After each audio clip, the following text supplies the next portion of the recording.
All right, so we got our 550 here. Project for today is we're going to be actually changing out the chain on the tracks. The actual track pads themselves are okay, but if you notice here, this where you can put tension and stretch out the track on this fork here. This piece here basically pushes this part out, which pushes the whole idler and stretches out the track, but that's at the max and it's still not stretched, as you can see.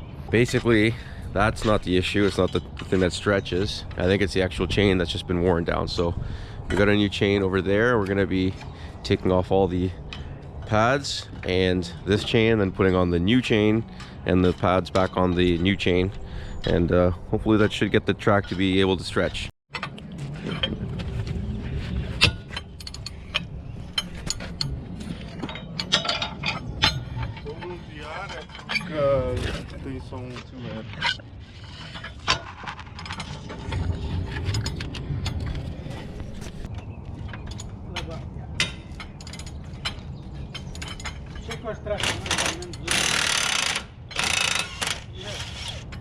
Okay, and there's pad number one. Only another couple hundred to go.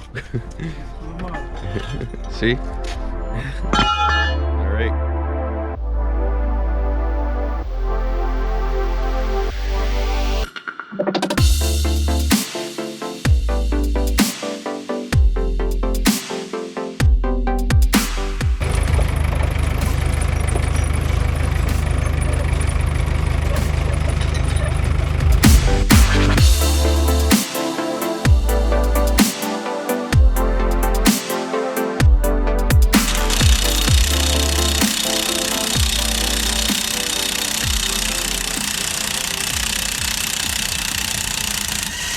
Well, the culvert has to be there. I have to go there first, get the culvert in. I have to fasten the culvert together. After that. If they come, I told them won't be till afternoon. I won't be ready there till after lunch. So she couldn't come either way. She goes, try coming in the afternoon or tomorrow morning. And then they gave you in stone after.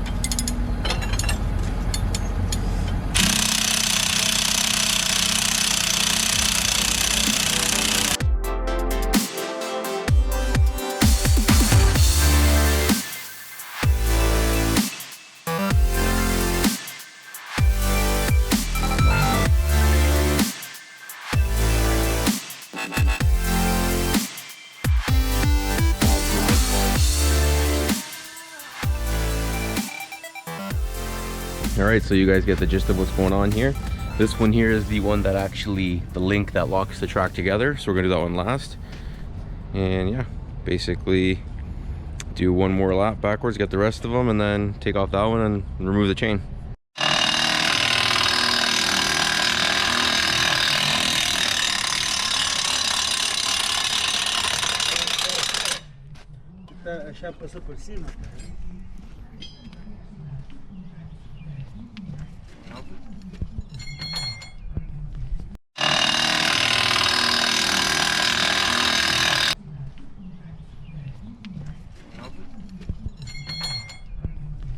Okay, so there we go. Now you can see the difference.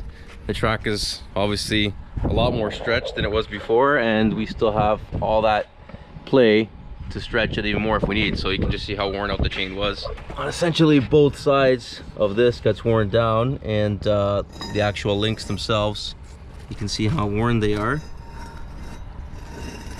So all that adding up makes quite the difference on the chain being stretched. So new chain, now you can see the difference. Now I gotta do the same to the next side. All right, so we got our new chain laid out for the one side. For the next side here, trying to get it fastened on now.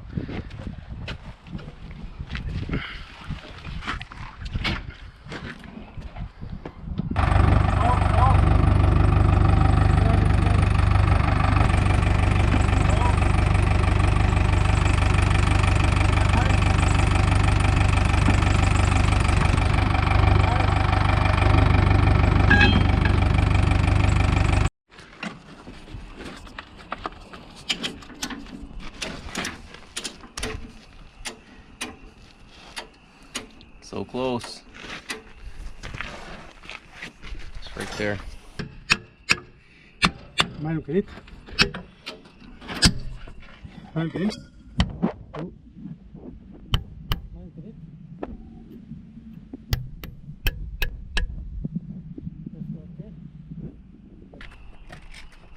See right through. It's not going. Is it? Yeah.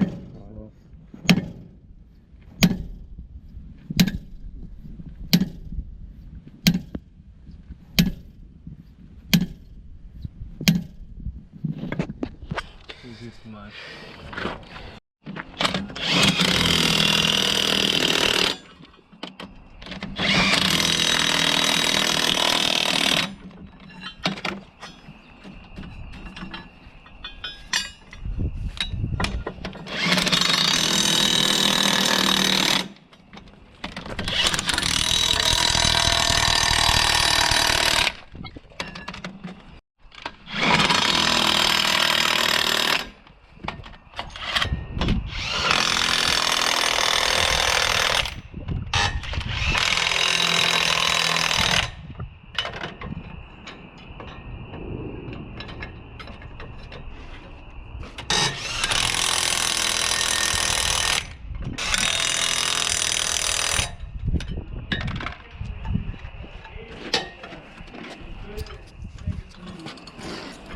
Okay, so last two to go. You can see what we're doing with the pipe here is we're actually just sliding the pipe through the hole, and it goes right through to both sides, so you can get both screws. And then that's why sometimes I just gotta lift up the one screw to make sure I can get the pipe underneath it. Okay, so once you get that, the whole point of the pipe is just to put pressure on the nut. Okay, yeah, it's easier for Jason holds that. So it's easier to put pressure on the nut, right? So that you can actually do that without the nut switching. Then we just flip it this way, hold it. And then we got Mr. Jason go around and do the final little torque. AKA it was him or Mario before, now it's him. Goes along and does the final little torque. Just to really give it that extra little oomph, make sure those things are locked up. I mean, this thing definitely locks it up pretty good. Very heavy duty impact, but that thing obviously goes along, gives it that extra little bit just to solidify that it's nice and locked. And that's it. So normally if your tracks aren't stretching, usually the most common culprit, which has happened to us several times, is the forks, which are these parts right here. This part will actually come forward. Obviously, as you pump grease into it, it forces that forward, which pushes this forward and therefore stretches the track. And sometimes the seals go out of those things and they leak out the grease, so they're not holding that pressure and they keep losing their stretch. Normally that's the main thing, but if it's over a long period of time, eventually the actual chains wear out, and that's what this case was here. It wasn't the fork anymore, it was actually the chain, because the fork was fully stretched but the track still was not stretching. So obviously the track's wearing down causes that over time. But yeah, that's two new track chains on both sides here, nice and stretched now. And as you can see, as the track is pretty well stretched, we still have a couple inches, probably about 3 inches left to stretch there. So now it's gonna be good to go, and we can stretch it up and actually have nice tension on our tracks. So yeah, hopefully you guys enjoyed watching that. Any final words, Jason? I need my line. Line. Your look, you got the script. Oh, there's a nut. The script, just follow. This is the script. The teleprompter behind me, the big green screen. You guys want to see behind me? There's the green screen. It's like, where's the assistant's idea? Line. Line. Yeah, what's my line? Stay tuned for more Dirty Digger content and be part of the DDG, huh? Dirty Digger Gang. Say it with me, Dirty Digger, Dirty Digger Gang. You part of the Dirty Digger Gang or what? Dirty Digger Gang, yeah. I subscribe. Boom, yeah, that's right. Yeah, so you guys do the same. Subscribe, like, and we'll catch you in the next one. Take care.